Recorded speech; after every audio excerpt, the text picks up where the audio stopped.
In the sun-baked solitude of Prairie Junction, where the railroad cuts through miles of golden wheat fields, fate was about to orchestrate an unexpected reunion of two broken hearts. Mason Thorne, a weathered cattle rancher nursing the quiet grief of widowhood, never imagined finding love again at the dusty train platform where he collected his monthly supplies. But there she stood, Sarah Mitchell, abandoned in her faded wedding dress, deemed too old at 38 by a groom's family who never met her. As the merciless prairie sun beat down, he recognized in her eyes the same dignified sorrow he carried in his own soul. Sometimes life's deepest wounds lead us to our greatest healings, and love's sweetest stories begin where others end. Could two hearts, scarred by life's cruel disappointments, find the courage to believe in love? One. Last time. Before we jump back in, tell us where you're tuning in from. And if this story touches you, make sure you're subscribed, because tomorrow I've saved something extra special for you. Mason's boots left dusty imprints on the wooden porch as he entered the ranch house, the screen door creaking its familiar welcome. The setting sun painted long shadows across the kitchen, where Catherine's presence still lingered in every corner. His calloused fingers traced the edge of the old pine table, her table, where she'd served countless meals to hungry ranch hands and welcomed every stray soul who crossed their threshold. In the fading light, his eyes settled on the weathered recipe box perched on the highest kitchen shelf. It had been 2 years since he'd last opened it, since the day they laid Catherine to rest beneath the old oak tree overlooking their favorite pasture. The box held more than just recipes. It contained 15 years of their shared life, written in her flowing script on cards stained with vanilla extract and butter fingerprints. "Mr. Thorne?" Tom, his youngest ranch hand, called from outside. "The new calves need checking." "Be right there," Mason replied, his voice rough from disuse. These days, he spoke more to his cattle than to people. The recipe box seemed to watch him from its perch, like a sentinel guarding memories he wasn't ready to disturb. Catherine had been 39 when cancer took her, the same age he was now. Some mornings, he still reached across the empty bed, expecting to find her there. He stepped out onto the porch, where the evening air carried the sweet scent of prairie grass. Tom, barely 20 and eager to prove himself, waited by the corral. The boy reminded Mason of himself at that age, full of dreams about ranching and building a legacy. "The mama cow's having trouble," Tom explained, falling into step beside him. "Reminds me of that night last spring when Miss Catherine talked me through my first calving. Remember how she made us all hot chocolate afterward?" Mason nodded, throat tight. Catherine had always known exactly what everyone needed. A cup of cocoa, a kind word, a gentle push in the right direction. Her absence felt especially sharp during these moments when her wisdom would have made all the difference. The barn's interior was warm with animal heat and the sweet smell of hay. In the corner stall, a black heifer lowed softly, her sides heaving with effort. Mason rolled up his sleeves, muscle memory taking over as he assessed the situation. His hands knew what to do, even if his heart felt hollow performing these tasks without Catherine's steady presence beside him. Later that night, with a new calf wobbling beside its mother, Mason sat at the kitchen table. The recipe box seemed to call to him.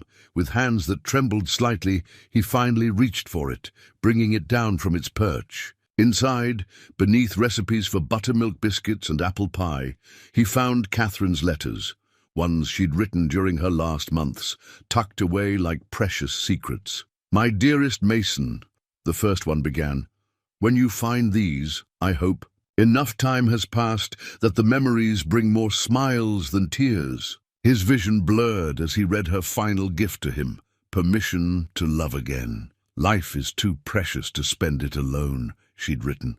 "Your heart is too big to keep it locked away. When the right moment comes, and it will come, remember that loving again doesn't mean loving me any less." The screen door's creak startled him. Hannah, his sister, stood in the doorway with a covered dish. She'd been bringing him dinner every Sunday since Catherine passed, though they both knew he could cook just fine. "You're looking at her recipes," Hannah observed softly, setting the dish on the counter. "Found something else too," Mason replied, carefully folding the letter. "She always did think of everything." Hannah pulled out a chair, the wood scraping against the floor. "She would want you to be happy, Mason. 2 years is a long time to be alone." The words echoed Catherine's letter, so closely that Mason felt a shiver run down his spine. Outside, a warm breeze rustled through the cottonwood trees Catherine had planted along the drive, their leaves whispering like distant conversations. Sarah Mitchell sat rigid on the hard wooden bench at Prairie Junction, her fingers absently turning the gold band that now felt like a mockery. The morning sun glinted off the modest diamond, a ring chosen with such care by a man she'd never actually met. 6 months of letters, of shared dreams and gentle promises had led to this moment. Or rather, should have led to a different moment. Entirely. The telegram lay crumpled in her reticule. Family objects, marriage impossible, ring returned with regrets. 15 words to end what she'd thought would be her last chance at happiness. The station master had delivered it with awkward sympathy, then retreated to his office, leaving her alone with her humiliation. At 38, she'd known the risks of a mail-order arrangement, teaching in the same small Kansas town for 16. Years had left her with few prospects, watching as her students grew up, married, and began having children of their own. She'd been Miss Mitchell for so long that some days she forgot she had a Christian name at all. Her hands smoothed the wrinkles of her wedding dress, cream-colored cotton, practical yet pretty, sewn over long winter evenings. She'd chosen the fabric carefully, wanting something that would transition into a proper house dress after the ceremony. No point in waste, her mother had always said. Now it felt like she'd wasted more than just fabric. "Would you like some water?" "Miss." The station-master's wife appeared, holding out a tin cup. Her kind eyes held no pity, just understanding. "I've got fresh biscuits too, if you're hungry." Sarah accepted the water but shook her head at the offer of food. "Thank you, Mrs. Henderson. You're very kind." Her voice remained steady, years of classroom discipline serving her well. She'd never let her students see her cry, and she wouldn't. "Break now. Trains run both ways," Mrs. Henderson said quietly.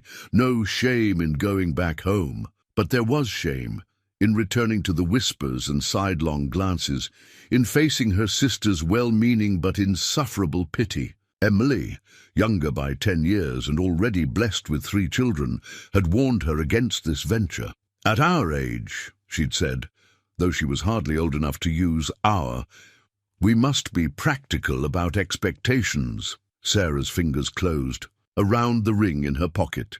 The smooth metal had warmed to her touch, no longer the icy weight it had been when she first pulled it from the telegram envelope.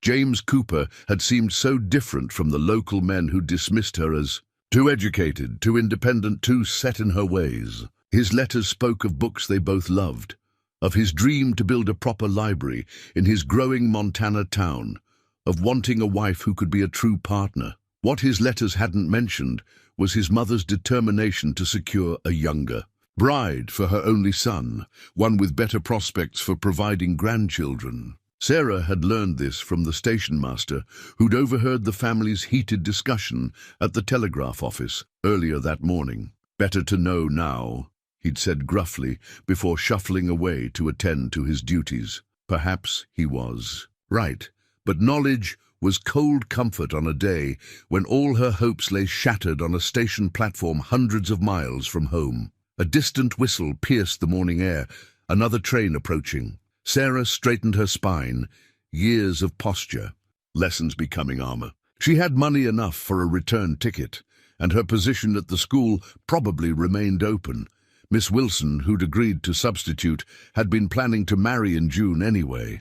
The train grew larger, its approach stirring the hot air and lifting loose strands of hair from Sarah's carefully pinned chignon. She watched it with weary resignation, noting how the sun transformed the steam into a golden halo. There was beauty even in retreat, she supposed, though the thought brought little comfort.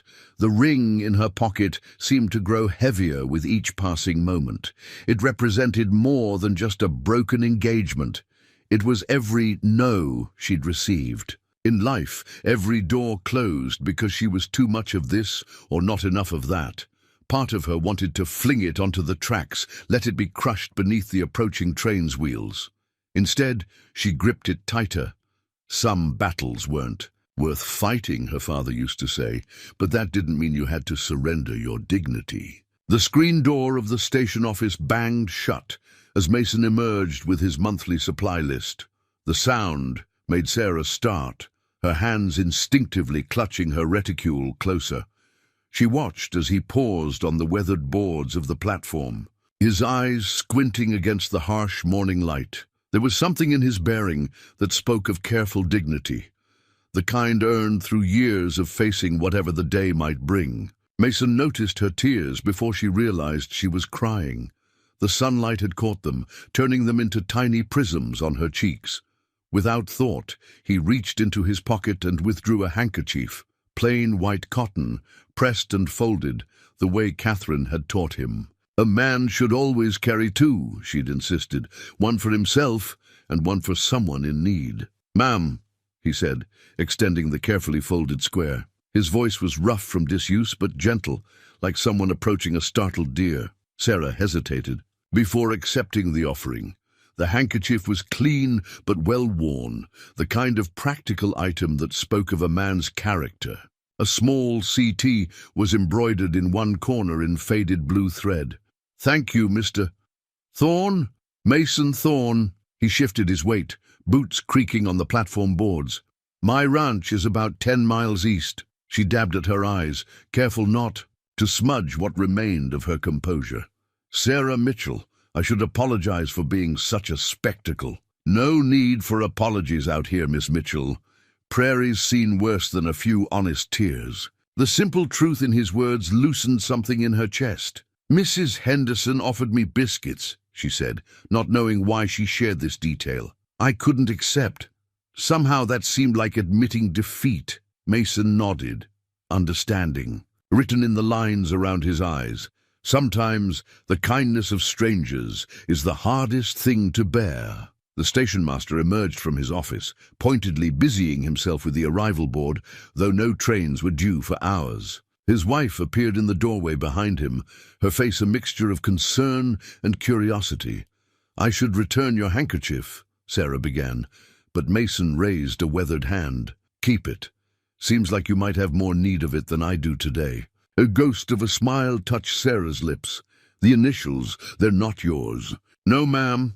They belong to my wife, Catherine." He paused, the word "belonged" hanging heavy in the air. "She passed 2 years ago." "I'm sorry," Sarah said, and meant it. There was something in the way he spoke of his wife that made her own situation seem smaller, less devastating. "Life has its own ideas about our plans sometimes," Mason said, looking out across the prairie where heat waves danced above the tall grass. "Catherine used to say that God closes doors, so we'll notice the windows." Sarah's fingers traced the embroidered initials. "And have you found any windows, Mr. Thorne?" The question surprised them both. It wasn't the kind of thing she normally asked strangers, nor the kind of thing he normally answered. But there was something about the moment, perhaps the shared understanding of loss, or simply the vastness of the prairie around them, that made honesty feel natural. "Some days I remember to look," he replied. "Others I'm still staring at." The door. Mrs. Henderson emerged from the station office with a fresh pot of coffee and 3 cups on a tray. She set them on the bench beside Sarah without comment and retreated, her footsteps echoing on the wooden planks. Mason poured 2 cups, offering one to Sarah. The coffee was strong and hot, its familiar bitterness an anchor in a world that had stopped making sense hours ago. "Thank you," she said, and they both knew she meant more than just the coffee. They sat in comfortable silence, watching heat mirages dance across the distant prairie. The coffee cooled in their cups, and somewhere a meadowlark called to its mate. Sarah's fingers still held the handkerchief, its soft cotton bearing witness to this strange moment of connection between two people who had expected to spend the day alone with their respective sorrows. The afternoon sun had begun its slow descent. When the station master emerged again, a yellow telegram form clutched in his hand. He hesitated, glancing between Mason and Sarah before approaching. "Miss Mitchell," another message came through. He held out the paper with an apologetic expression. "From your sister Emily." Sarah accepted the telegram, her fingers trembling slightly. Mason found himself holding his breath as she unfolded it, noting how the paper crackled in the dry prairie air. "She wants me to come home immediately," Sarah said finally, her voice steady despite the emotion Mason could see in her eyes. "She's already arranged for my old position at the school to be held." The station master cleared his throat. "Next eastbound train comes through at sunset, about 3 hours from now." He paused, then added, "No charge for the ticket change, miss.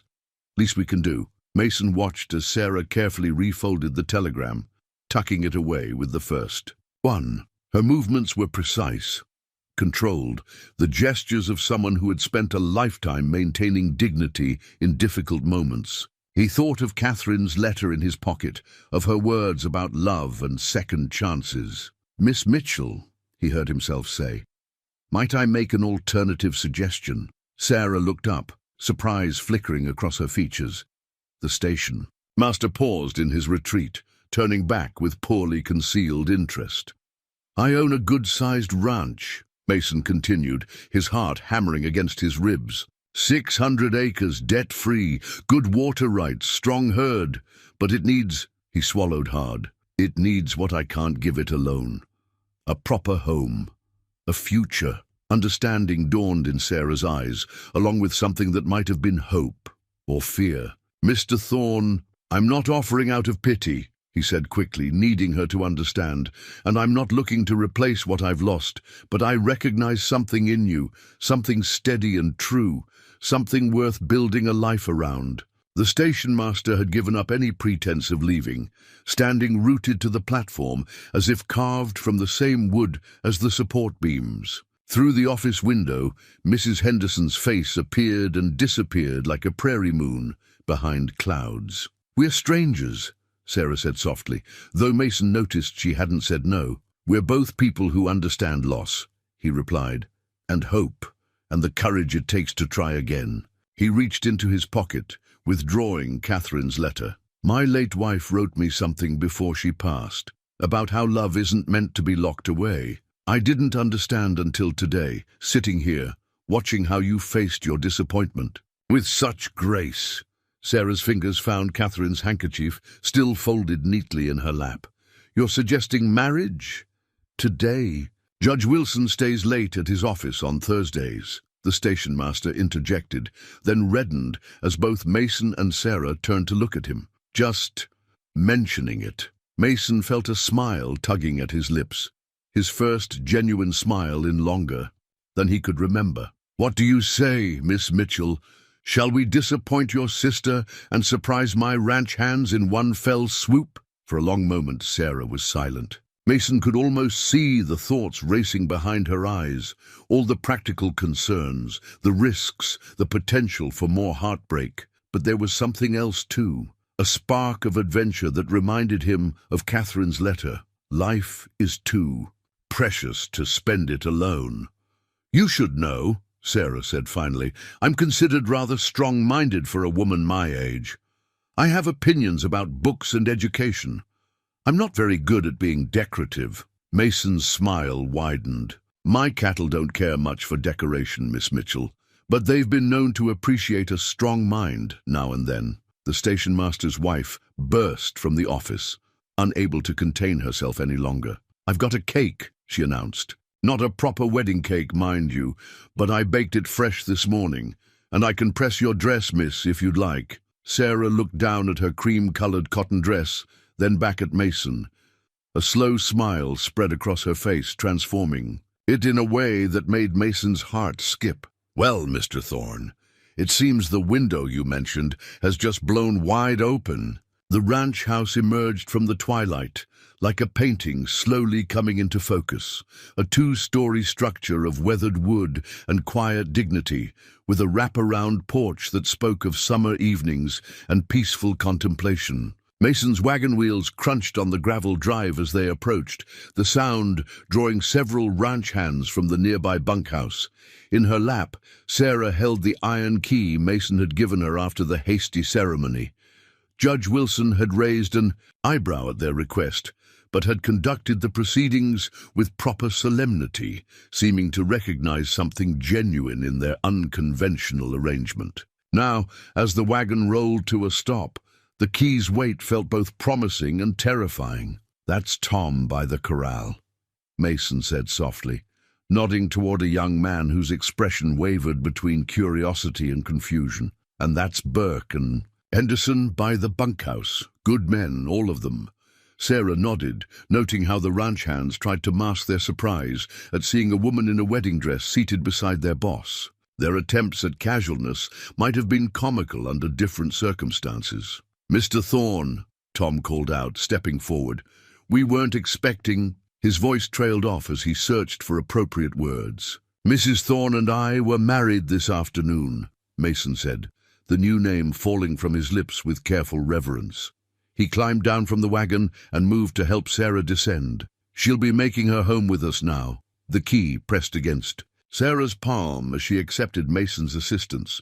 Her cream-colored dress, somewhat wrinkled from the journey, caught the last rays of sunlight. She heard a sharp intake of breath from the bunkhouse direction and realized these men had known Catherine, had mourned her alongside Mason. Her arrival must seem like a ghost stepping into reality. "Welcome home, Ma'am," Tom said finally, removing his hat.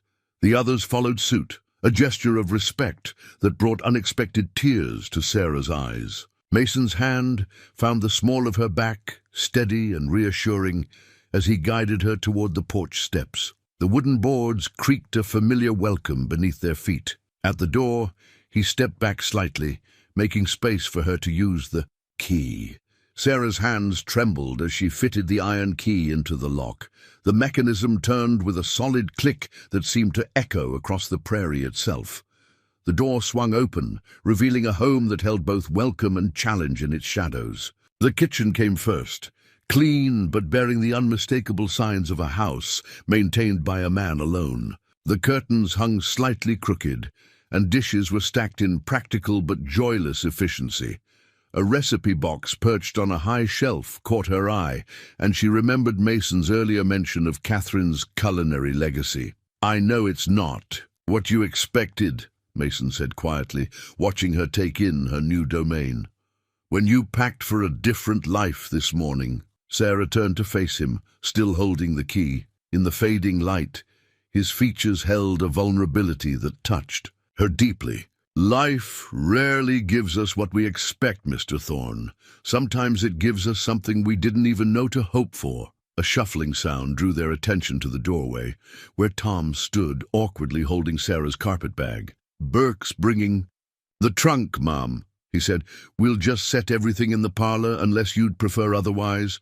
"The parlor will be fine, thank you," Sarah replied, her teacher's voice carrying natural authority. Tom nodded and retreated, leaving them alone in the kitchen's growing shadows. Mason moved to light the lamp on the table, its warm glow creating a circle of intimacy in the gathering dusk. "There's bread and preserves," he offered. "I'm not much of a cook, but—" "Then we'll learn together," Sarah said, surprising herself. With the certainty in her voice, she placed the key deliberately on the table, no longer just a piece of iron, but a symbol of the choice they'd both made. "Though I should warn you, my cooking has been known to surprise people." A genuine smile crossed Mason's face. "I look forward to being surprised, Mrs. Thorne." The new name hung in the air between them, not quite comfortable yet, but full of possibility. Outside, the ranch hands' voices drifted through the evening air, discussing the day's miracle in hushed, wondering tones. Inside, a man and woman who had begun the day as strangers stood in their shared kitchen.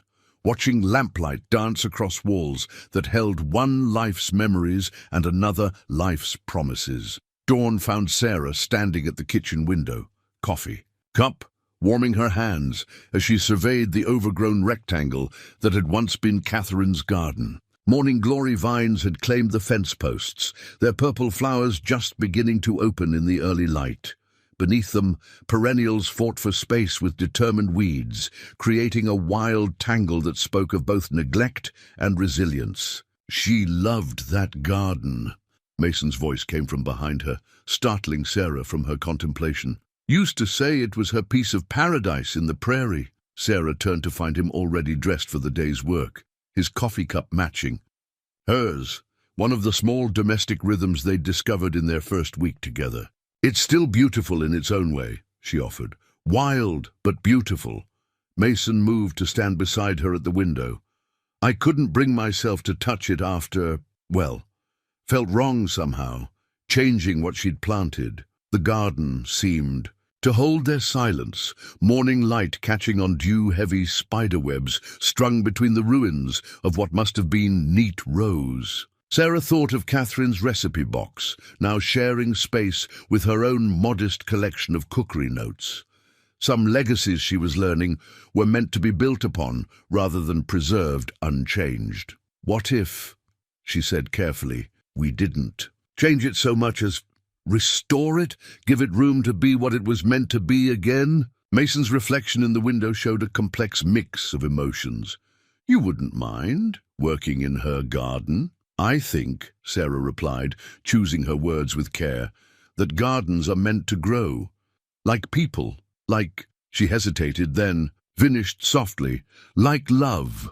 The morning silence held a different quality now, thoughtful rather than heavy. Outside, a meadowlark began its morning song, and the sounds of the ranch hands beginning their day drifted in from the direction of the stables. I've got some of her old garden journals, Mason said finally, in the study. Never could bring myself to move them. Sarah set her coffee cup down with quiet determination. Then perhaps that's where we should start, though I should warn you, my experience with gardens is mostly theoretical. The schoolhouse had a small vegetable patch, but a genuine smile touched Mason's lips.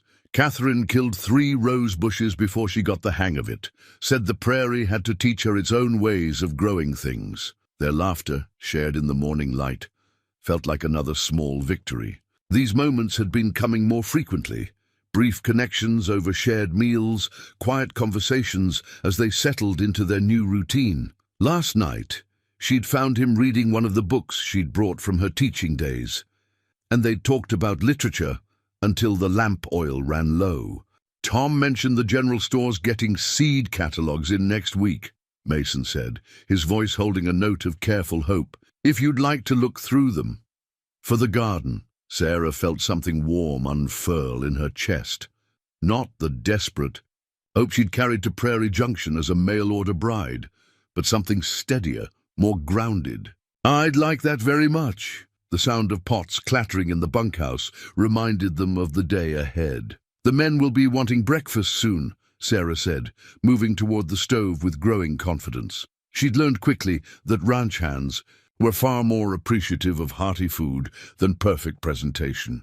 Sarah, Mason said, using her given name with careful deliberation. They were still finding their way with names, with the intimacy of marriage formed in haste but growing in measured steps. Thank you for seeing possibility where I saw only the past. She turned back to him, struck by how the morning light softened his features. The past doesn't leave us, she said softly.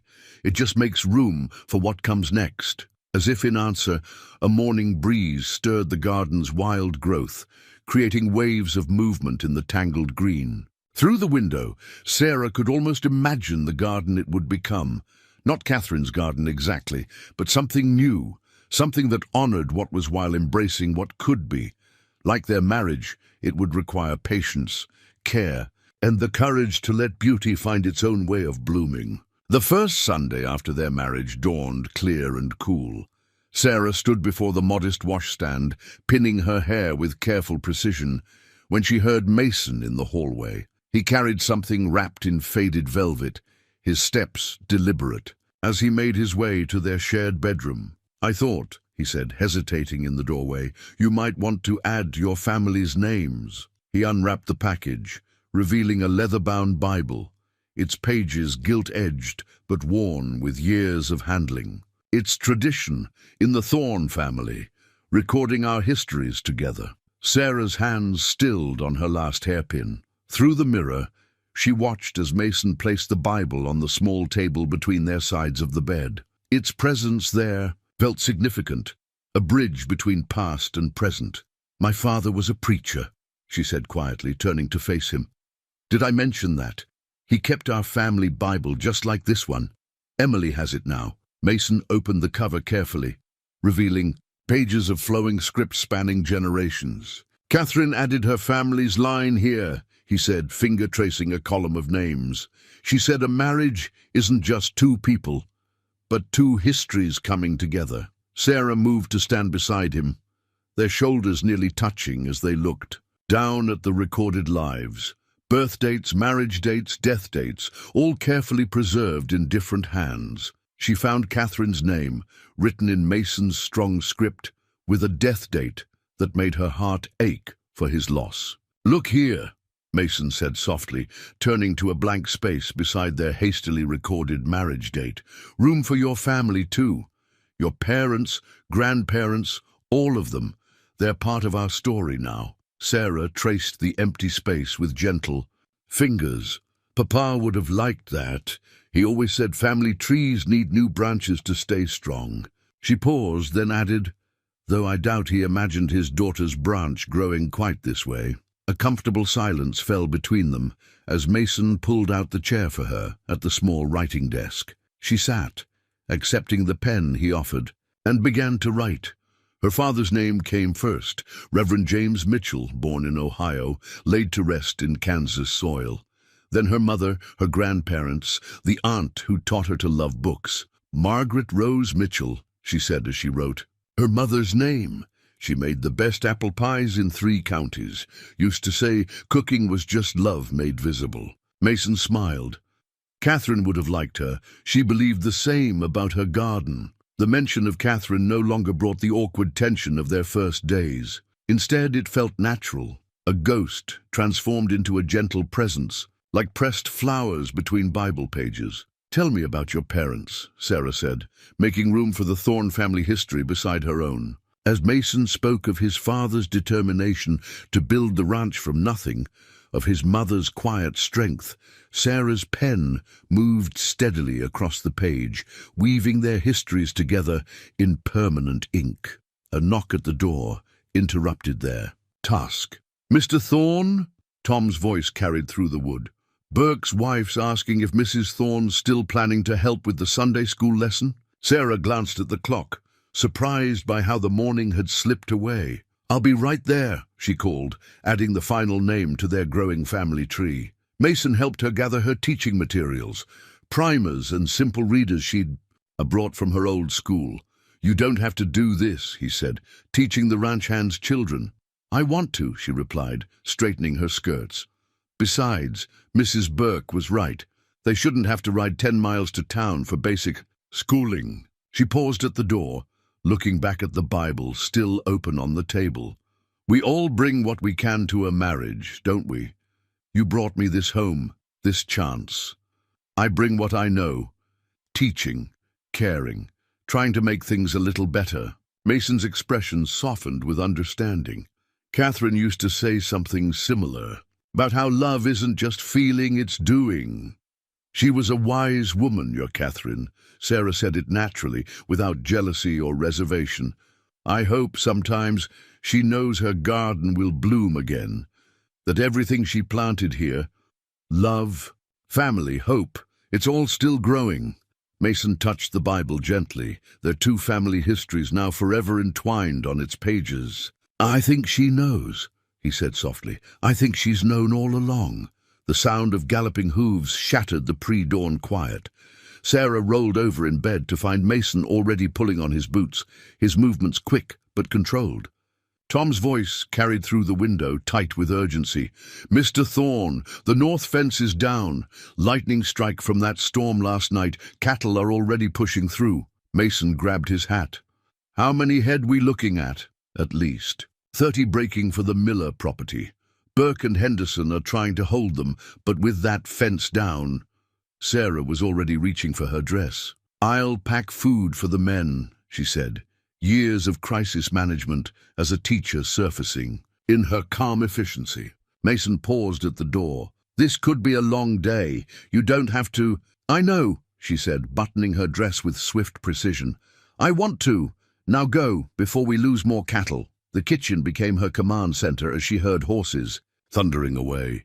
She worked by lamplight, packing biscuits and jerky, filling canteens with fresh water. Through the window, she could see more riders heading north, neighboring ranches answering the emergency call, the way people did out here, where survival meant cooperation. The broken fence represented more than just loose cattle. It was their first real crisis as a married couple, their first test as true partners. Sarah thought of Catherine's recipe box as she worked, wondering if she'd faced similar dawns, similar challenges. By the time she'd loaded the supplies into the wagon, the sun was beginning to paint the eastern sky in shades of promise. She clicked the reins, and the horses moved forward, knowing the way to the north pasture as well as she did, after weeks of bringing lunch to the men. The scene that greeted her was organized chaos. Riders moved in practiced patterns, trying to contain the scattered cattle. The fence lay splintered, a massive oak branch across its remains, testament to nature's fury. Mason sat atop his horse at the center, calling out directions with the quiet authority she'd come to admire. "Sarah," he called when he spotted her, genuine relief in his voice. "We could use those supplies, and..." He hesitated, then added, "could use your organizational skills too, if you're willing. Too many men, not enough coordination." She nodded, already assessing the situation. "The Miller boys riding in from the east," she reported, noting a dust cloud on the horizon. "And I saw the Jenkins men heading this way as I drove up. How do you want them deployed?" Mason's eyes held a mix of surprise and appreciation. "You've been studying the ranch operations." "I'm a quick study," she said, allowing herself a small smile. "And I used to organize school pageants with 60 children and twice as many opinions. This isn't so different." For the next several hours, Sarah became the nerve center of the operation. She stationed herself by the broken fence with her wagon as a landmark, directing arriving helpers, distributing water and food, and relaying messages between groups of riders. Her teacher's voice carried across the prairie with surprising authority. Mason worked alongside the other men, his shirt darkening with sweat as they wrestled new posts into position. The fence had to be repaired even as they worked to recover the scattered cattle, a complex dance of immediate need and long-term security. "You're good at this," he said during a brief water break, his voice holding newfound respect. "Keeping everything moving, everyone organized." Sarah handed him a fresh canteen. "Different skills, same purpose. We're building something here, aren't we? Not just a fence." He understood her meaning.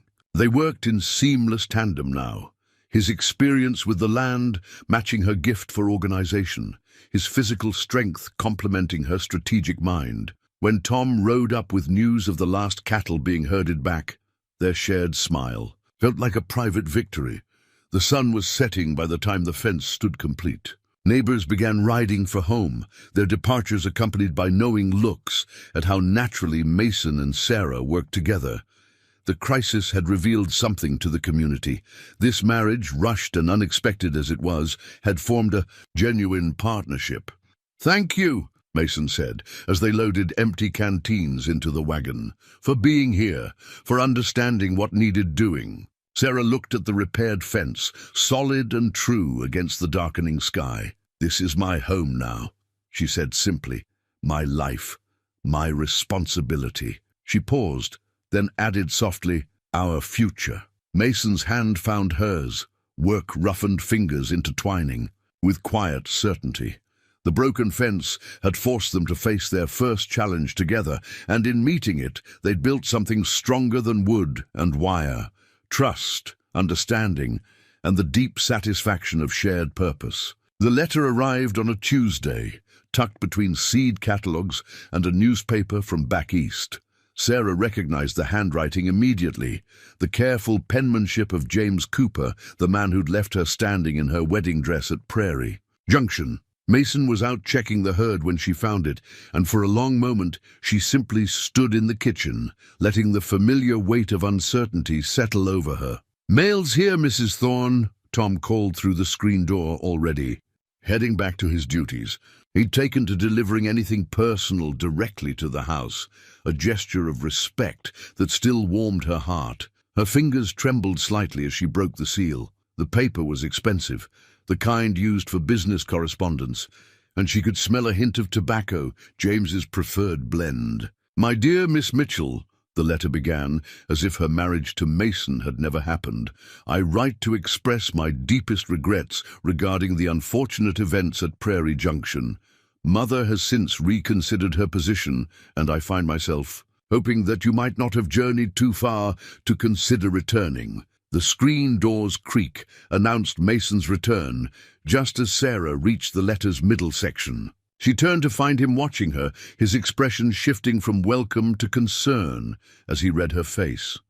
"Sarah, what's wrong?" She held out the letter wordlessly, surprised to find her hand steady now. Mason took it, his eyes scanning the carefully crafted sentences that spoke of reconciliation, of positions in James's growing town, of the library they'd once planned together. "He wants you to come back," Mason said finally, his voice carefully neutral. The kind of neutral she'd learned meant he was holding back stronger emotions. "He wants Miss Mitchell to come back," Sarah corrected, taking the letter and placing it deliberately on the kitchen table. "But she doesn't exist anymore.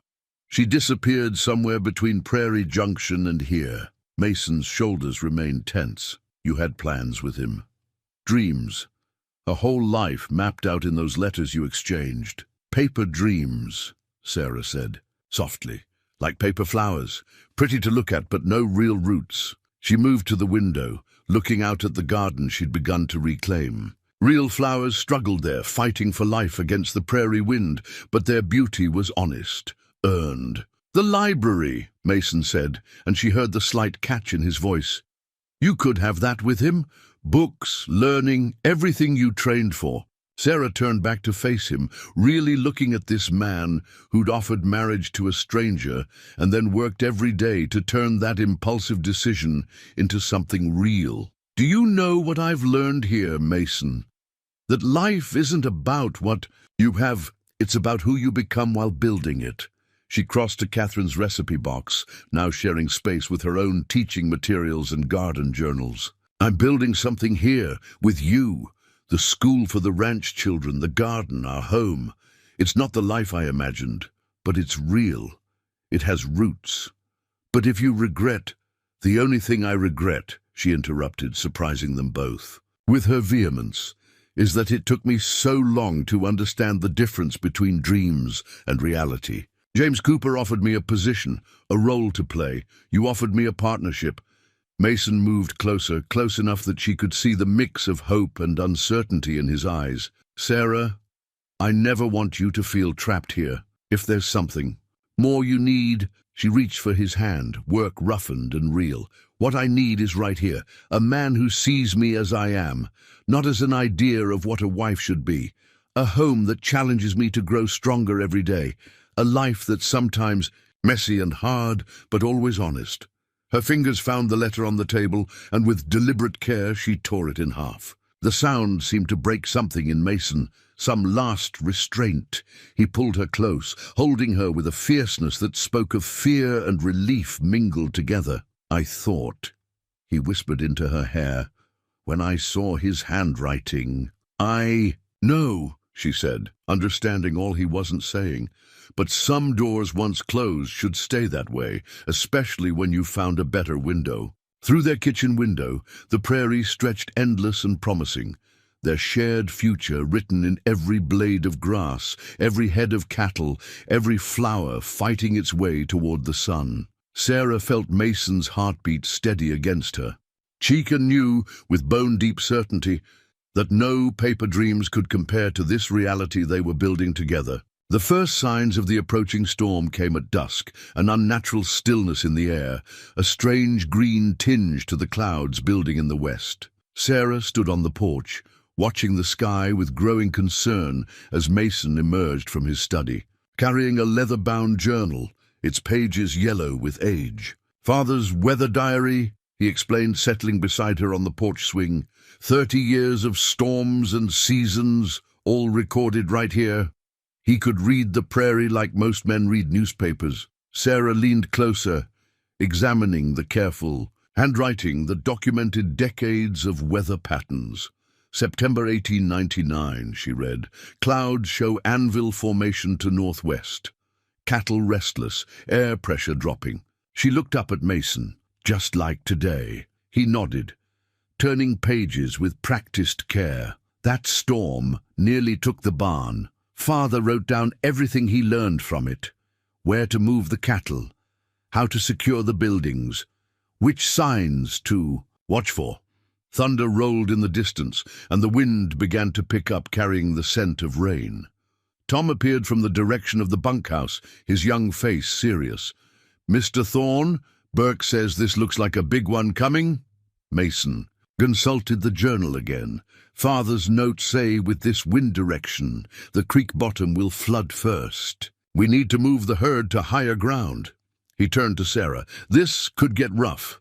She was already heading inside. "I'll prepare the storm cellar and help Mrs. Burke gather the children from the outlying houses." "Sarah," Mason's voice stopped. "Be careful. These storms can turn mean fast." She touched his arm briefly. "Your father's journal will guide you with the cattle. Catherine's emergency supplies are still in the cellar." She knew what she was doing. Between their wisdom and our determination, we'll weather this. The next hours passed in a blur of activity. Sarah worked with the efficiency she'd learned as a teacher, organizing families, distributing supplies, keeping the children calm with stories and quiet games in the storm cellar. Above, she could hear the wind rising to a howl, punctuated by crashes of thunder that made the younger children jump. Through the cellar's heavy doors, she caught glimpses of the men working, dark shapes moving against the threatening sky, following Mason's directions as they urged the cattle to safer ground. The journal's warnings had been clear. Lose the herd, lose the ranch. "Miss Sarah," little Emma Burke tugged at her skirt, "is Mr. Mason gonna be okay out there?" Sarah gathered the child close, remembering other storms she'd weathered with frightened students. "Mr. Mason knows this land better than anyone, sweetheart, and he has his father's wisdom to guide him." A particularly violent gust rattled the cellar doors. Mrs. Burke, helping to distribute blankets, paused to listen. Never heard the wind quite like this. Sarah thought of the journal's descriptions, the legacy of knowledge passed down through generations of ranch life. Mason's father wrote about a storm like this back in 1999. They survived that one, and we'll survive this. The hours crept by, marked by prayers and whispered conversations, by children finally drifting to sleep on makeshift pallets. Sarah kept watch at the doors, straining to see through the rain and darkness, waiting for any sign of the men's return. Finally, near midnight, the storm began to lose its fury. The wind dropped from a scream to a moan, and the lightning moved east, leaving them with the steady drum of rain. When the cellar doors opened, Mason stood there, drenched but whole, his father's journal tucked safely inside his coat. "The herd's safe," he reported as relieved families began to emerge. "We got them to the high ground just like Father's notes said. Lost some fencing, but nothing we can't rebuild." Sarah helped Mrs. Burke gather her sleeping children, then turned to find Mason watching her with a mixture of exhaustion and pride. "You handled everything here perfectly," he said softly. "We all did what needed doing," she replied, remembering. The quiet strength of the women and children waiting out the storm, everyone playing their part. Your father's journal, Catherine's preparations, our people working together, it all matters. Later, as they sat at their kitchen table with cups of hot coffee, Mason opened the weather journal again. Sarah watched as he carefully recorded the night's events in his own hand, adding to his father's legacy of knowledge. "It's more than just weather notes, isn't it?" she observed. "It's a story of survival, of learning to read the land and sky, of passing down what matters." Mason nodded, his pen moving steadily across the page. "Father used to say every storm teaches you something, if you're willing to learn. Tonight taught me that I'm a fortunate man, having a wife who knows how to be strong when strength is needed." Sarah reached across the table, her hand covering his, where it rested on the journal's weathered pages. Outside, the rain continued to fall, gentle now, bringing life to the parched earth. Together, they had faced their first real test as keepers of this land, this legacy, this life they were building. The storm had revealed not just their resilience, but the deep roots they'd begun to grow. Roots that, like the ancient prairie grass, could bend with the wind without breaking. The autumn fair transformed Prairie Junction from a dusty way station into a buzzing hub of activity. Bunting decorated the storefronts, and the smell of barbecue and fresh-baked pies filled the air. Sarah stood before their wagon display of preserved goods, straightening the jar of wild plum preserves she'd made using Catherine's recipe, amended with her own additions. "Those look fine, just as they are," Mason said softly, coming up behind her. He'd traded his work clothes for a clean shirt and his good hat, and Sarah felt a flutter of pride seeing him so handsome, so at ease. "I just want everything to be perfect," she admitted. "It's our first fair together, and everyone will be—" She trailed off, but Mason understood. "Watching?" he finished. "Let them watch. Let them see what we've built together." The morning sun caught the glass jars, making them glow like stained glass windows. Plum preserves deep purple, pickled beans in neat rows, golden peach butter that had taken all summer to perfect. Each jar represented hours spent in their kitchen, Mason reading from Catherine's recipes while Sarah experimented, both of them laughing over failed attempts and celebrating successes. "Mrs. Thorne!" Emma Burke came running up, her braids flying. "Mama says the judging's about to start." Sarah smoothed her best dress, dark blue cotton that Mason said brought out her eyes, and tried to quiet her nervousness. This wasn't just about preserves. This was about belonging, about proving she was more than just the woman who'd arrived in a wedding dress meant for another man. The judges moved slowly down the row of displays, making notes and exchanging whispered comments. Sarah recognized Mrs. Henderson from the station, now serving as head judge, and tried to read her expression as she lifted the plum preserves to the light. "Interesting color," she heard Mrs. Henderson say. "Deeper than usual. And look at the clarity. That'll be the wild plums." Mason spoke up, his quiet pride evident. Sarah found them growing along the creek bed where Catherine's old trees used to be, said they had more character than the cultivated kind. Mrs. Henderson's eyes softened at the mention of Catherine.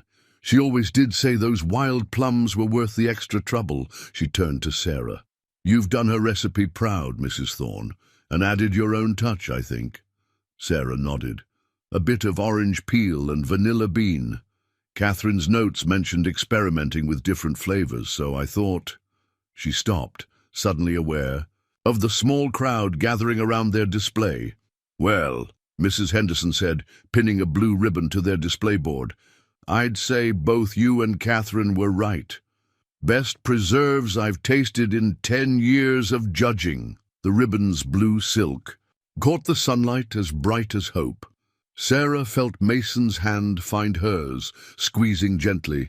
Around them, neighbors and townspeople offered congratulations, but it was the way they said the Thornes that meant the most, as if the name belonged to both of them now, had always belonged to both of them. Later, as the afternoon turned, Golden and fiddle music filled the air. Mason led Sarah toward the makeshift dance floor. "I'm not much for dancing," he warned. "Catherine used to say I had 2 left feet." Sarah smiled, remembering her school pageants. "Then we'll stumble together. Sometimes that's the best way to learn new steps." They moved slowly among the other couples, finding their rhythm. Sarah caught glimpses of familiar faces. Tom dancing with the miller's daughter, the Burkes watching their children play tag between the dancers, Mrs. Henderson serving up slices of prize-winning apple pie, a community that had become hers. One preserved jar and shared story at a time. "Look," Mason murmured, nodding toward their display. Little Emma Burke stood admiring the blue ribbon, her finger tracing its edges with careful reverence. Next generation of preserve makers in the making.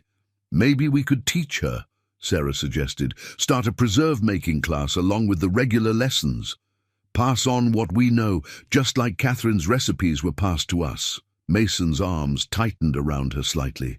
"Building something that lasts," he said softly. "Something bigger than just us." The blue ribbon caught the last rays of sunlight, transformed into a beacon of belonging. Sarah rested her head against Mason's shoulder, feeling the rightness of this moment, this life they'd chosen.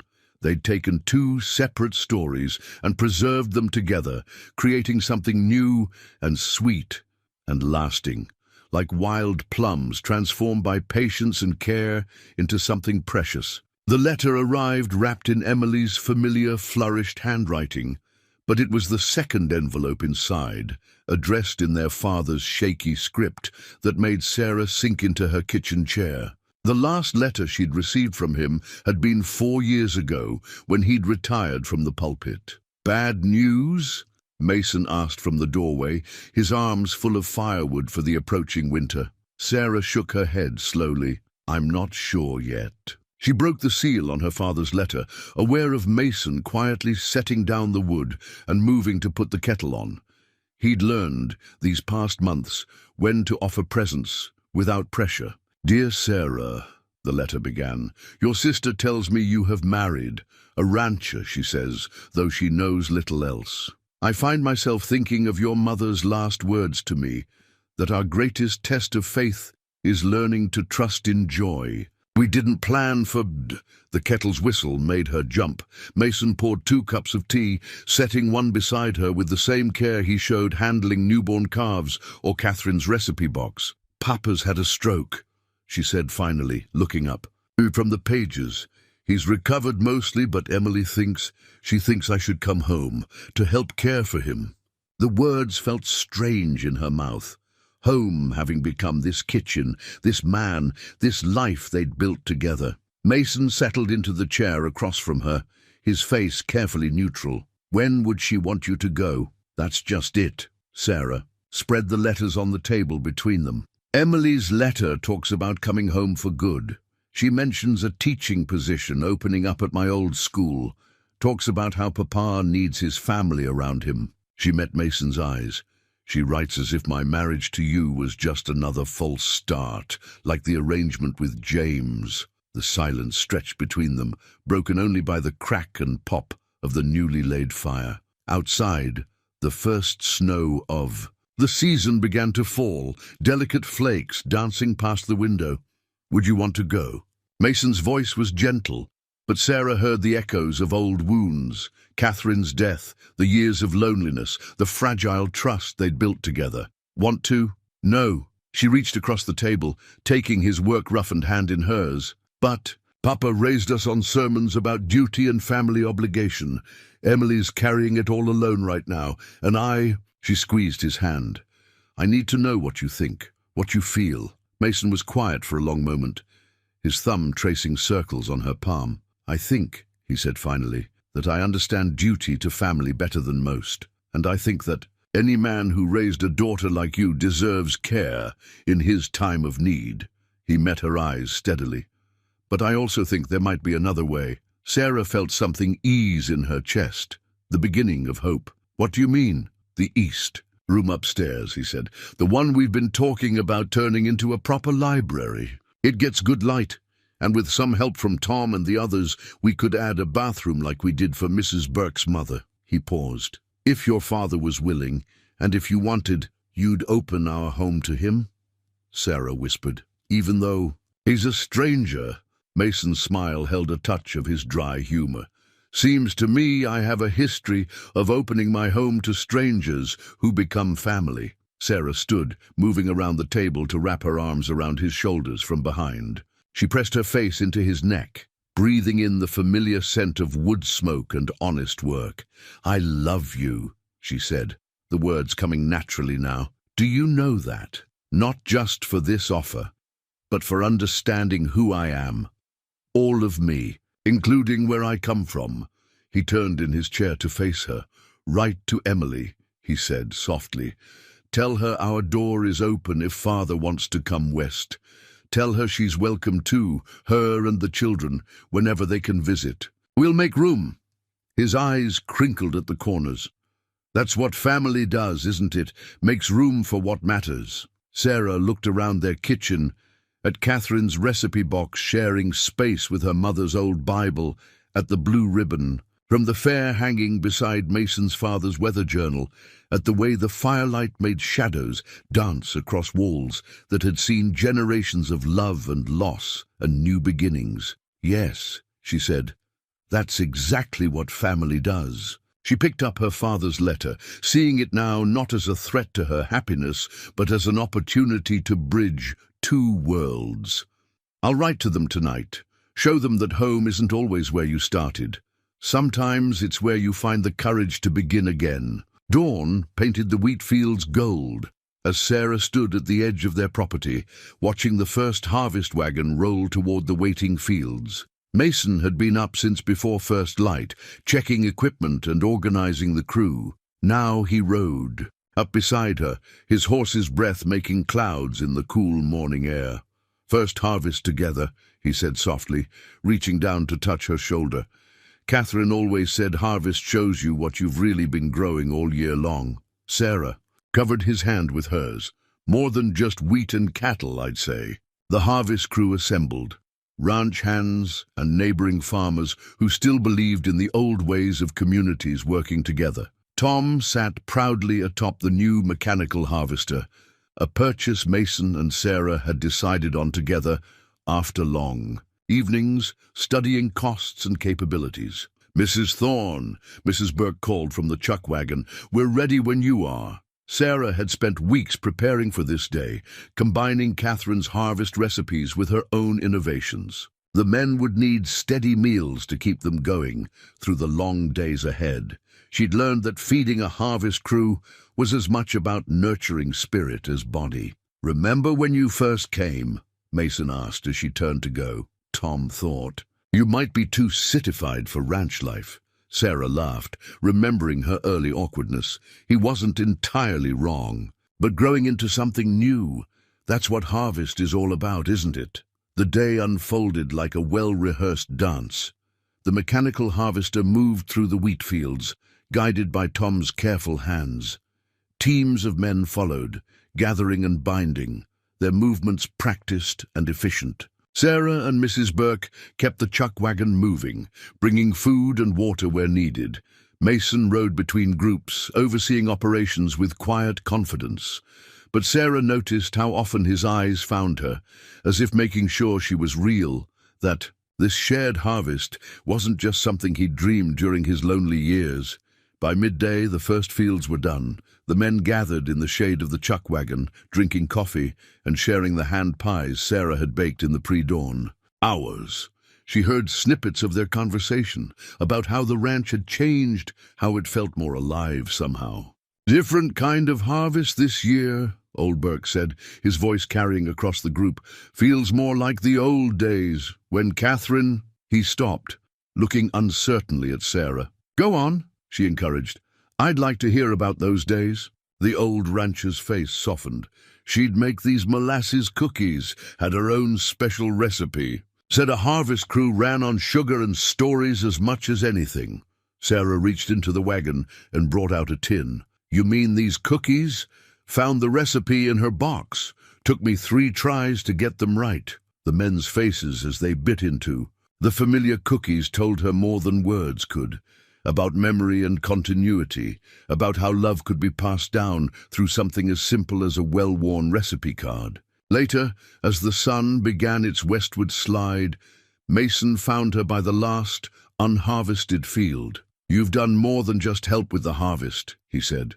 "You've helped bring the heart back to this place." Sarah watched the wheat ripple in the evening breeze. "We did it together. Everything growing here, the wheat, the garden, the new fruit trees we planted, it's all part of the same harvest, the one we're growing as a family." The mechanical harvester made its final pass, Tom grinning with pride as he guided it through. The last rose. The setting sun turned wheat dust to gold mist, creating halos around the workers as they began gathering their tools. "Catherine would have loved this," Mason said quietly, "seeing the ranch so alive again, seeing how you've taken what she started and helped it grow into something new." Sarah leaned against him, feeling the solid strength that had become her. "Home? I think she does see it, in the flowers blooming in her garden, in the recipes we've made our own, in the way this land keeps giving when you love it right." They stood together as the harvest moon rose, watching their crew head in for the evening meal. The air was rich with the smell of cut wheat and cooling earth, of meals shared and work well done. Their first harvest together had yielded more than full granaries and fat cattle.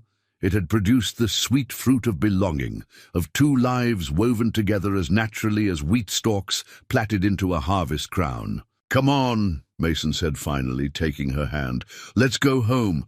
Tomorrow's another day of bringing in what we've grown." Sarah walked beside him, knowing he meant more than just the remaining wheat.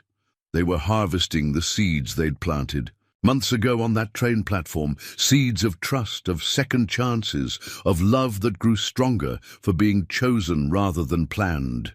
The winter of 1913 hit the prairie with unprecedented fury. Snow piled in drifts taller than a man, and temperatures dropped so low that breath froze in beards and eyelashes.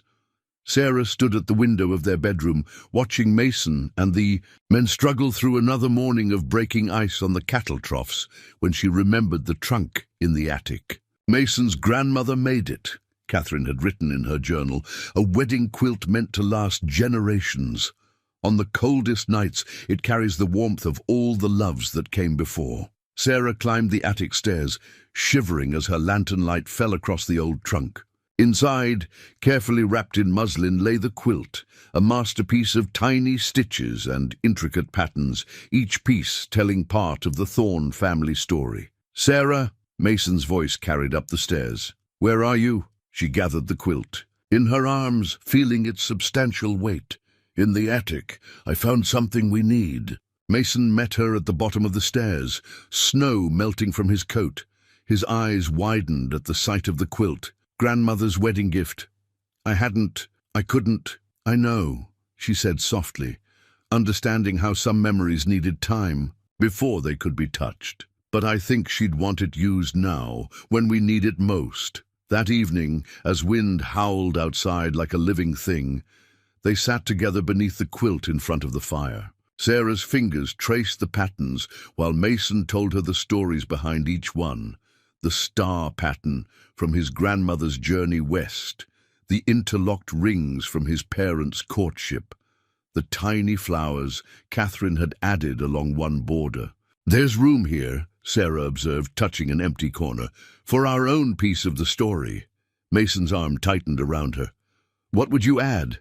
Perhaps a fence post," she smiled, "or a jar of wild plum preserves, or maybe—" She hesitated, then placed his hand over her middle, where the smallest of swellings had just begun to show. His intake of breath was sharp, his hand trembling, slightly against her. "Sarah, are you certain? As certain as spring follows winter," she said softly. "Though we'll need Dr. Wilson to confirm it properly when the road's clear." The news seemed to warm the room more than any fire could. Mason pulled her closer, his face a mix of joy and wonder that reminded her of their wedding day. Under the E.I. quilt, their hands remained linked over the promise of new life. The following days tested their strength as the winter deepened. Supplies ran low in the bunkhouse, forcing them to reorganize and share what they had. Sarah turned Catherine's recipes into lessons in stretching provisions, teaching Mrs. Burke and the other ranch wives how to make hearty soups from seemingly nothing. At night, beneath their grandmother's quilt, Sarah and Mason planned for the future. They talked of converting the small room next to theirs into a nursery, of how their child would grow up knowing both Catherine's garden and Sarah's books, of the legacy of love and resilience they would pass on. The worst night came, when two pregnant heifers went into labor during a blizzard. The temperature had dropped so low that the men's lanterns kept freezing shut. Sarah organized a relay of hot water and blankets from the house to the barn, wearing Catherine's old coat, which still smelled faintly of garden herbs. "You shouldn't be out in this," Mason protested when he found her making another trip through the snow. "Neither should you," she countered, "but here we are. Life doesn't wait for fair weather." Together they worked through the night, saving both calves and their mothers. When dawn finally broke, pale and precious through the storm clouds, they made their way back to the house, exhausted but triumphant. Mrs. Burke had kept the fire going and the coffee hot. "Like watching a miracle," she said as they shed their frozen outer layers. "You two working together like that, almost as if we'd always been meant to find each other." Sarah finished, sharing a smile with Mason. "Sometimes the hardest winters bring the sweetest springs." That night, wrapped in the quilt that had witnessed generations of love, Sarah felt the first flutter of movement beneath her heart. Mason's hand found the spot immediately, as if their child had called to him. "Your grandmother's quilt," Sarah murmured sleepily. "It really does hold the warmth of all the loves that came before." "And the ones yet to come," Mason added softly, his voice full of promise. Outside, the winter winds continued their fierce dance across the prairie, but inside, beneath the quilt's protective embrace, their small family grew stronger with each passing day. They had found in each other not just warmth, but the kind of love that could weather any storm, one stitch, one day, one shared challenge at a time. Spring arrived like a gentle awakening, melting winter's harsh memories into streams of promise. Sarah sat at the kitchen table, her growing belly pressed against its edge, carefully sorting through the newly arrived seed catalogues. Beside her lay Catherine's garden journal, open to pages filled with notes about planting times and soil preferences. "The seed order came in," Mason announced, stepping through the door with a wooden crate. His eyes softened at the sight of her, the way they always did now. "Mr. Henderson said these were the varieties you specified." Sarah reached eagerly for the packets, each one a promise of something new. "Look," she said, holding up one with particular reverence. "These are from Catherine's favorite supplier. Her notes say their climbing roses are especially hardy." "Roses?" Mason settled into the chair beside her, his hand naturally finding its way to rest on her belly. "I thought we were focusing on practical things, vegetables for canning, herbs for medicine." "Life needs beauty as much as practicality," Sarah replied, covering his hand with hers. "Besides, these aren't just any roses. They're the same variety Catherine planted the year you were married. Her journal says they survived that terrible drought in Zello too." Their child chose that moment to kick, making them both smile. At 6 months along, the baby was active, especially when Sarah worked in the garden. "Already a farmer," Mason would joke, though his voice always held a note of wonder. "I've been thinking," Sarah said, spreading the seed packets out like playing cards. "What if we expanded the garden, not just for us, but for teaching?" She pulled out a rough sketch she'd made. "We could add a section here for the children to learn about growing things. Mrs. Burke says her Emma can't stop talking about the preserves we made last fall." Mason studied the drawing, his expression thoughtful. Teaching gardens. Catherine would have loved that idea. He paused, tracing the planned layout with his finger. "You're building something here that goes beyond just plants, aren't you?" "I'm building on what she started," Sarah corrected gently. "What you both started. A place where things grow. Plants, yes, but also knowledge, community, family." She sorted through the packets until she found the herbs. "Look at these healing plants that Catherine wrote about. We could teach the women of the ranch about them, pass on her knowledge. The morning light streamed through the window, catching the gilt edges of Catherine's journal and making the seed packets glow like stained glass. Outside, the prairie was beginning to green, early wildflowers dotting the warming earth with splashes of color. "Tom's been clearing that patch behind the garden," Mason said. "Says it gets good morning light. Would that work for your teaching space?" Sarah's heart swelled with love for this man who consistently made room for her dreams. "It would be perfect. We could set up some benches, maybe a small shelter for shade." She stopped laughing. "Listen to me, planning like I'll be able to do heavy garden work any time soon. That's what community's for," Mason reminded her. "Mrs. Burke was just saying yesterday how the women want to help prepare for the baby. Why not put them to work in the garden too?" As if summoned by their discussion, a knock at the door revealed Emma Burke, her face bright with anticipation. "Mama said to ask if you needed help with the spring planting, Mrs. Thorne." Sarah exchanged a smile with Mason. "Actually, Emma, we were just talking about starting a special garden for teaching. Would you like to be our first student?" The girl's eyes lit up as Sarah showed her the seed packets, explaining how each one needed different care, different conditions to thrive. Mason watched them, his expression soft, before quietly excusing himself to check on the morning's ranch work. Later, as Sarah and Emma planted the first seeds in small containers to start indoors, Sarah felt the perfect rightness of the moment. Here was Catherine's legacy growing in new directions, like the climbing roses that would soon grace the garden walls. Here was the future they were building, not just in the child she carried, but in the knowledge being passed down, the connections being forged. "Mrs. Thorne," Emma asked, carefully patting soil around a tomato seed, "do you think when the baby comes it'll love growing things too?" Sarah looked out at the prairie spring, at the land that had given her so much more than she'd ever dreamed. "That day at the train station, I think," she said softly, "that love of any kind, properly tended, can't help but grow." The morning of their first anniversary dawned clear and bright, much like the day they'd met at Prairie Junction. Sarah woke to find Mason's side of the bed empty, but a small package wrapped in brown paper lay on his pillow. Beneath it was a note in his careful handwriting, "Meet me where our story began." Her heart quickened as she unwrapped the package. Inside lay a gold wedding band, simple but elegant, clearly chosen with thought and care. Until now, she'd worn only the simple brass ring they'd hastily purchased the day of their wedding. Moving carefully with her 8 months pregnant form, Sarah dressed in the blue dress she'd worn at last year's fair. Through the window, she could see Tom already hitching the wagon, a knowing smile on his young face. The drive to Prairie Junction stirred memories with each familiar landmark.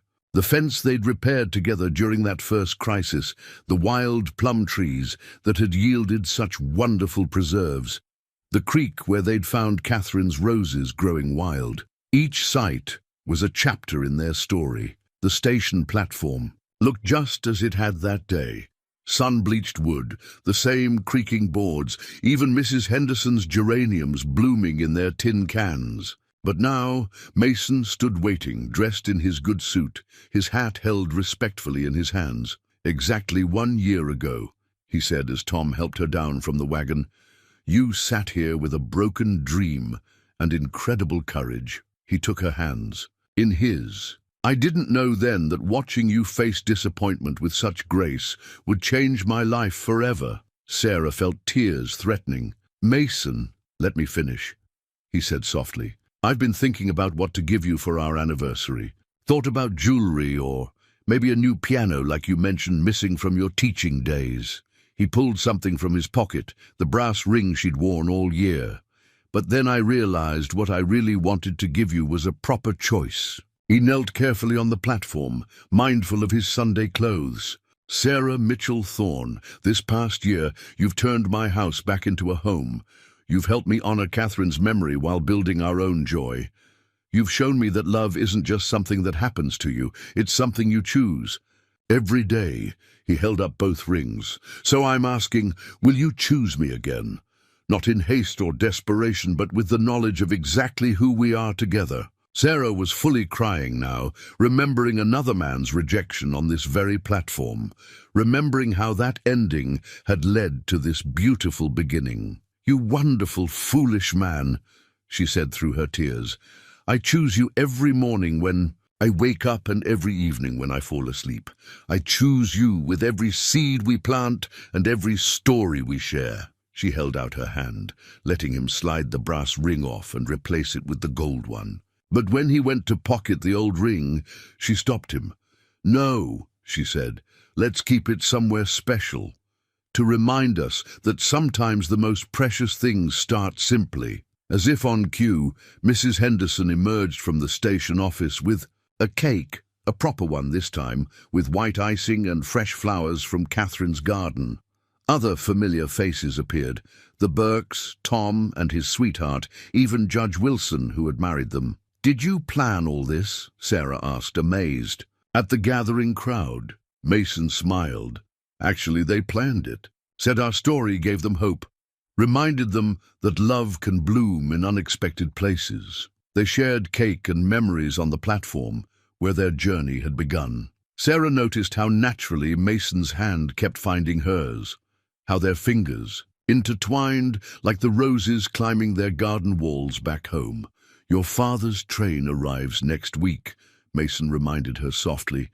"Think he'll understand our story when he sees it firsthand." Sarah touched the new ring, feeling how right it felt. "He'll understand. Love's funny that way. Sometimes you have to step back to see its perfect logic." The afternoon sun turned the prairie to gold, just as it had a year ago. But now, instead of an ending, Sarah saw beginnings everywhere, in the life growing within. Her in the garden, waiting for her father's arrival, in the way Mason looked at her with eyes full of chosen joy. "Happy anniversary, Mrs. Thorne," he whispered, his hand warm in hers. "Happy anniversary, Mr. Thorne," she replied, knowing that this moment, this man, this life was better than any dream she could have planned. 1 year and 3 months after their own fateful meeting, Mason and Sarah sat together on the Prairie Junction platform, waiting for the afternoon train. Their 2-month-old daughter, Catherine Rose, slept peacefully in Sarah's arms, wrapped in the grandmother's quilt that had seen them through the winter. "Train's running late," Mason observed, his hand resting protectively on the small of Sarah's back. "Reminds me of another afternoon at this station." Sarah smiled, remembering when a heartbroken woman in a faded wedding dress learned that sometimes life's cruelest disappointments lead to its greatest blessings. The station looked different now, or perhaps they saw it differently. Mrs. Henderson's geraniums had been joined by cuttings from Catherine's roses, which Sarah had shared in the spring. The hard wooden bench where she'd once sat in despair now held a cushion embroidered by the ranch wives. A commotion from the station office drew their attention. A young woman emerged, clutching a carpet bag, her face bearing the unmistakable look of shattered hopes. Sarah recognized that expression, had worn it herself not so long ago. "Third one this month," Mrs. Henderson said quietly, approaching with a cup of water for the girl. "Mail order arrangement gone wrong. Family took one look at her grey hair and said she was too old at 40. Mason and Sarah exchanged a glance heavy with understanding. Their daughter stirred, her tiny hand reaching up to grasp Sarah's finger.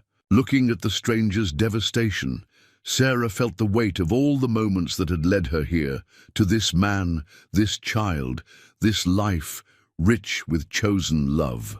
"Would you hold Catherine Rose for a moment?" she asked Mason, already knowing his answer. He took their daughter with practiced tenderness, the sight still making Sarah's heart swell. She approached the woman slowly, recognizing the way she held herself rigid against breaking. "I'm Sarah Thorne," she said softly, "and I know exactly what you're feeling right now." The woman looked up, surprise breaking through her misery. "You do?" Sarah settled beside her on the bench, the same bench where Mason had first offered her his handkerchief. "A year ago, I sat right here in a wedding dress, having just received a telegram very much like yours. She paused, letting that sink in. Would you like to hear what happened next? As Sarah spoke, Mason walked their daughter nearby, his presence steady and reassuring. She told the woman, Rachel Miller was her name, about choices and chances, about how love sometimes comes disguised as devastation, about a man who saw her strength instead of her age, who offered partnership instead of mere position. But that sort of lightning couldn't strike twice, Rachel protested weakly, though hope had begun to kindle in her eyes. Perhaps not exactly the same way, Sarah agreed, but I know for a fact that the Jenkins Ranch is looking for a housekeeper. Mr. Jenkins lost his wife last spring, and those 4 children of his need a mother's touch. She smiled gently. He mentioned just yesterday that he wanted someone with life experience, someone who would understand growing children's hearts as well as keeping their clothes mended. I was a seamstress, Rachel said softly, before I thought I needed to change everything about my life. Sometimes, Mason said, rejoining them with their sleeping daughter, the life you need is waiting just around the corner from the life you thought you wanted. The afternoon train whistle sounded in the distance, the train that would have taken Rachel back east, back to a life grown too small for her spirit. Instead, Sarah watched her square her shoulders with new purpose. The Jenkins place, you said? Later, after they'd seen Rachel settled with a proper introduction to the Jenkins family, Mason and Sarah stood again on the platform, waiting for the evening train that would bring her father to his new home with them. You know, Mason said, thoughtfully, watching you with Rachel today, it made me realize something. We're not just building a life anymore, we're building a legacy. Sarah looked down at their daughter, seeing in her peaceful face all the possibilities of love and courage yet to come. Catherine's garden grows more than just roses now, she said softly. It grows hope, second chances, new beginnings. The evening train approached, its whistle calling across the prairie like a voice from the past, reaching toward the future. Sarah felt Mason's arm around her waist, solid and sure. Their daughter sighed in her sleep, and the setting sun turned the station's weathered boards to gold, just as it had that first day, when 2 broken hearts had found the courage to believe in love one last time. Welcome home, Sarah whispered, though whether to her approaching father, to Rachel finding her new path, or to her own complete and chosen happiness, she wasn't quite sure. Perhaps to all of them, to every heart that had or would find its way, to healing on this sun-warm platform where endings became beginnings, and love proved stronger than any careful plan.